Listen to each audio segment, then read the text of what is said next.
Assalamualaikum warahmatullahi wabarakatuh. Bismillahirrahmanirrahim. Alhamdulillahilladzi syara'a lana siyama syahri Ramadan wa ja'alahu rukna min arkanil Islam.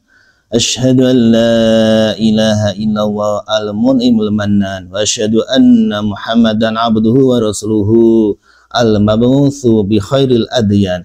Wassalatu wassalamu ala man unzila alaihi al-Qur'an hudalin nasi wa bainadi minal huda wal furqan sayyidil khalqi sayyidina Muhammad wa ala alihi wa sahbihi as-sadadil a'yan. Amma ba'du. Para pemirsa channel dakwah kita yang dimuliakan oleh Allah, kita lanjutkan materi yang kemarin terkait dengan bagaimana cara kita mengisi bulan Ramadan ini supaya dosa-dosa kita diampuni oleh Allah.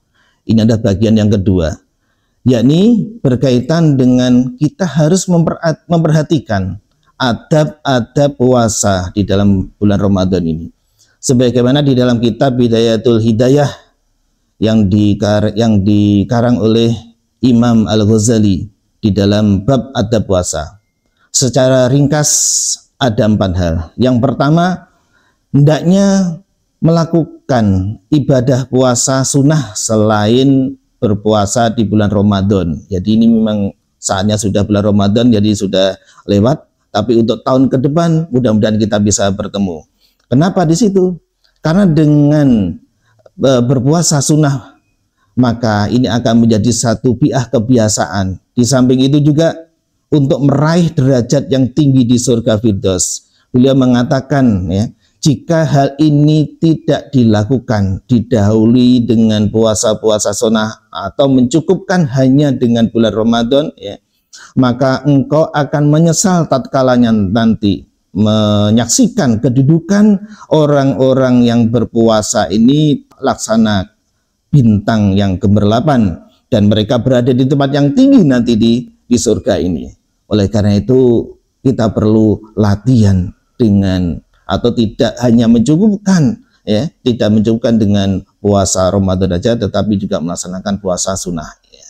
Ini yang pertama. Kemudian yang kedua, puasa itu tidak hanya menahan lapar, ya, dan haus saja, tetapi juga tubuh kita, telinga kita, ya, mulut kita, mata kita juga harus berpuasa. Karena Rasulullah sallallahu bersabda, ruba shaimin hadzuhu min siyamihi alju wal atas. Berapa banyak orang yang berpuasa hanya mendapatkan bagian atau ganjaran dari puasanya itu hanya rasa lapar dan haus. Kemudian juga di dalam hadis yang lain yang diriwayatkan oleh Imam Bukhari, malam yada qaula zur wal amala bihi falaysa lillahi hajjatun fi ayyada'a ta'amu wa syarabuhu.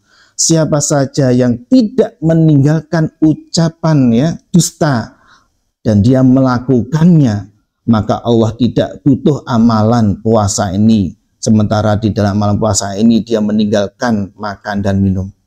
Kita hanya mendapatkan lapar, ya, lapar dan haus saja di situ. Oleh karena itu para pemirsa channel dakwah kita yang dimuliakan oleh Allah, ini yang kedua. Jadi puasa kita tidak hanya sekedar menahan lapar dan haus saja, tetapi telinga kita, mulut kita, ya, mata kita juga ikut berpuasa. Kemudian yang ketiga, hendaknya kita berpuasa dengan makanan yang halal, ya, ini penting, ya, dan juga tidak boleh berlebih-lebihan, ya. Ketika kita berbuka kemudian kita makan dengan porsi 2 kali lipatnya, ya, sehingga sampai perut kita itu penuh, ya, kenyang sampai minti-minti, ya. Nah, ini akan menyebabkan orang itu menjadi menjadi kenyang, ya, dan menjadi berat, ya. Pada tujuan puasa kata Imam Ghazali itu ada untuk melemahkan syahwat, ya, dan kekuatan, sehingga dengan itu dia akan menjadi kuat untuk beribadah kepada Allah. Sementara kalau benar-benar dengan kenyang, ya, dengan penuh makanan, ya, apalagi kalau makanan itu adalah makanan yang haram, maka dia akan malas untuk beribadah kepada Allah. Kemudian yang keempat, ya, maka hendaknya kita jangan makan di malam hari, ya, makan jam 11, setengah 12 atau jam 12 ya. Jadi di bawah tengah malam ini belum waktunya sahur ya, tetapi menganggap ini makan yang ketiga, makan yang kedua, sebagaimana siang. Kalau makan siang pada bulan puasa kan tidak mungkin, tidak bisa. Tetapi ini kemudian diganti malam hari ya, makan yang kedua ya.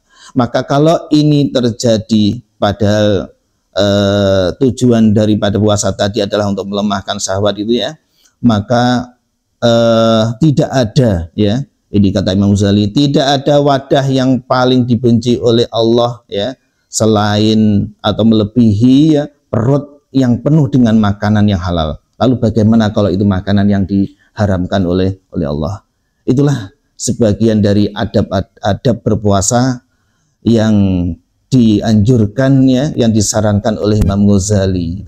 Jadi beliau menekankan ini sehingga kita di dalam bulan puasa betul-betul bisa melaksanakan ibadah itu dengan khusyuk, dan mudah-mudahan ya kita bisa melaksanakan sehingga dosa-dosa kita diampuni oleh Allah. Baik, demikian yang bisa saya sampaikan. Wabillahi taufiq wal hidayah. Wassalamualaikum warahmatullahi wabarakatuh.